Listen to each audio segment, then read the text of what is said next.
दोस्तों आज मैं आपको दिखाता हूँ हमारे चेस्ट यानी छाती के अंदर के अंग क्या क्या होते हैं। तो जैसे आपको मेरे हाथ में मॉडल दिखेगा, जैसे उसमें पूरा आपको ये दिखेगा कि उसमें दो फेफड़े होते हैं, हार्ट होता है, कैसे रखा रहता है। साथ में आज आपको दिखाऊंगा डायफ्राम क्या होता है। डायफ्राम जो हमारी छाती को और पेट को बीच में सेपरेट करता है, एक पार्टीशन होता है, तो वो कहाँ होता है, कैसा होता है, सब दिखाने वाला हूँ। तो थोड़ा कैमरे को पास में लाना चाहूंगा, तो आपको जैसे दिखाना चाहूंगा।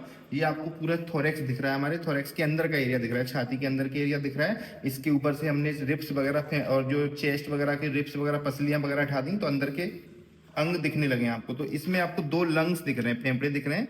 ये वाला राइट लंग है, ये वाला लेफ्ट लंग है, ठीक है। अब इस लंग्स में भी तीन तीन पार्ट, जैसे पार्ट्स की बात करें तो जो राइट लंग है उसमें तीन लोब होते हैं, अपर लोब, मिडिल लोब और लोअर लोब, ठीक है। तीन पार्ट से मिलकर बना है। लेफ्ट वाला दो से मिलकर बना है, अपर और लोअर, जो बीच में इस वाली लाइन से डिवाइड हो जाते हैं, इसको ऑब्लिक फिशर बोलते हैं। तो ये दोनों लंग्स होते हैं। जैसे ही हम पसलियों को हटाएंगे, छाती की रिप्स वगैरह, अंदर ऐसा निकलेगा। अब इन दोनों फेफड़ों के बीच में ये रखा हुआ है हार्ट, यहाँ हार्ट रहता है हमारी छाती के बीच में। तो जैसे मैं आपको ये पूरा दिखाना चाहूंगा अंदर, जैसे इनको हटा देता हूँ तो अंदर आपको दिखेगा अच्छे से।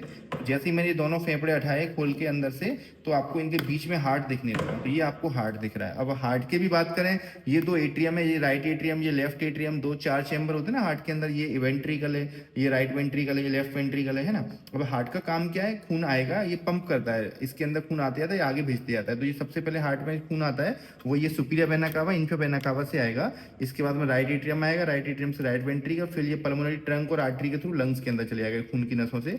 अब ये लंग्स के अंदर क्या होता है, उसमें से कार्बन डाइऑक्साइड बाहर आ जाती है, ऑक्सीजन उसके अंदर ब्लड के अंदर फिर से फिल हो जाता है। अब वो ब्लड क्या करेगा, फिर से लौट के आएगा ऑक्सीजन लेने के बाद में इस वाले लेफ्ट एट्रियम में, लेफ्ट एट्रियम से लेफ्ट वेंट्रिकल में जाएगा।